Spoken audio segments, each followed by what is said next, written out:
Après le franc succès qu'a rencontré le festival 2016, le Paris des Cultures investit la capitale française pour faire entendre une autre voix.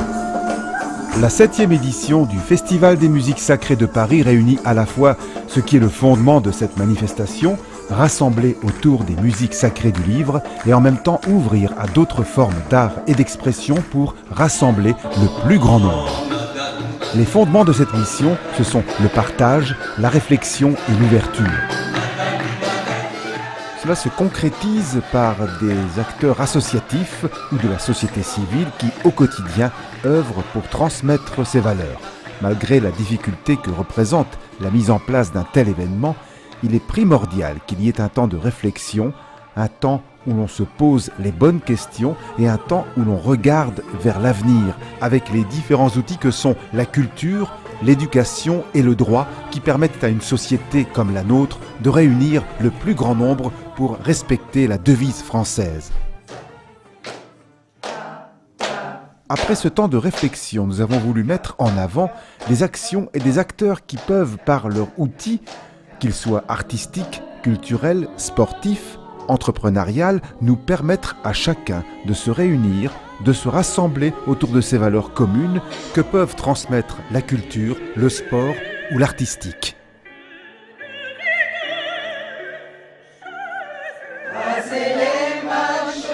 Nous avons tenu à montrer le travail d'exigence et d'ouverture de l'école de musique du Cherche Midi, dirigée par Thomas Di Caro, investit l'espace Scribe de l'Harmattan, animé par Oussama et Fatima, un lieu dédié aux rencontres culturelles qui a accueilli une masterclass de pratique instrumentale sur le thème des musiques du monde dans le jazz.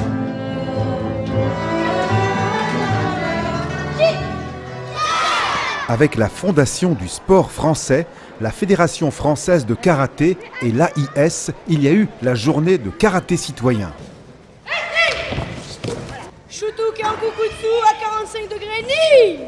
Dans le sport comme ailleurs, seule une éducation exigeante permet de se réunir et de s'élever. Voilà, on est super contents. Merci beaucoup d'être là. À la Cité internationale universitaire, avec la fondation de la Maison de la Tunisie et Ethnomusica, nous avons été éclairés par des conférences de haut niveau sur le thème « La musique, vecteur de dialogue et d'échange ».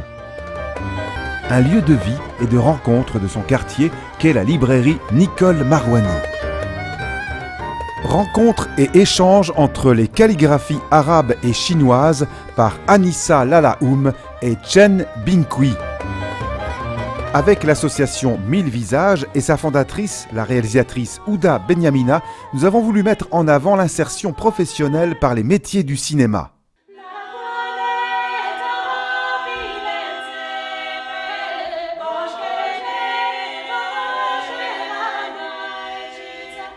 Après les 3 semaines de la partie off du festival, ce sont une dizaine d'ensembles musicaux qui, lors des différents concerts, ont fait se rencontrer et dialoguer les différentes cultures.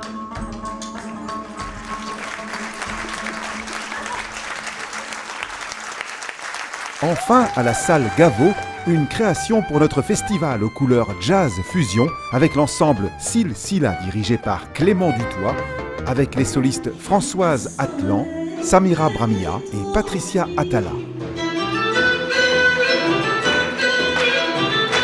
On quitte le 13e et on voyage à travers les différents établissements parisiens pour mettre en avant et montrer le parcours de personnalités issues de différents mondes artistiques, culturels, entrepreneurial ou sportifs qui, au quotidien, de par leur parcours, montrent une certaine forme de réussite à la française qui est encore possible car nous continuons de penser que les valeurs de tolérance, de bienveillance et de fraternité l'emporteront.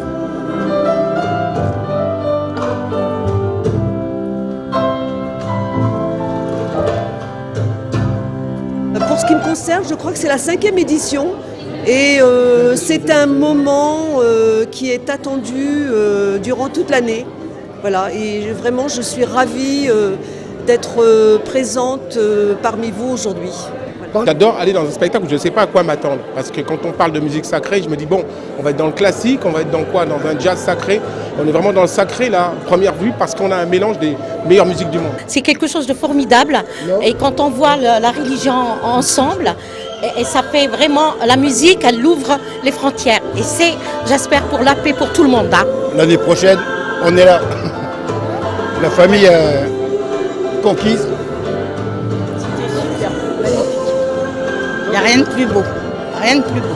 Nickel, très bien. Ça fait 2 fois que je viens et 2 fois content. Et je voudrais surtout que ce festival des musiques sacrées soit un message fort pour la paix entre les gens qui ont des religions différentes, ce qui est leur droit, qui ont des origines différentes, ce qui est la nature, et qui ont des goûts en commun ou qui peuvent échanger leurs passions. Et ça, c'est l'humanité, mais c'est pas la guerre, et c'est pas l'invective, et c'est pas la haine. On a tous, même tous ceux qui sont même nés français ou africains ou algériens, marocains, guadeloupéens, martiniquais, etc. Eh bien, on a cette essence qui est la base, la racine des musiques du monde. Voilà, donc j'étais vraiment dans le sacré, c'était magnifique, magnifique. Merci. À l'heure où on essaye de faire énormément d'amalgames, de monter toutes les communautés les unes contre les autres, qu'on voit ici toutes les communautés réunies et surtout d'avoir le droit d'exister telles qu'elles sont, c'est-à-dire avec leur individualité, leur richesse, leur particularité, leur singularité. Et ça, je trouve que c'est une grande force. Et en même temps, qu'elles peuvent exister ensemble avec leur singularité. Ça, c'est beau.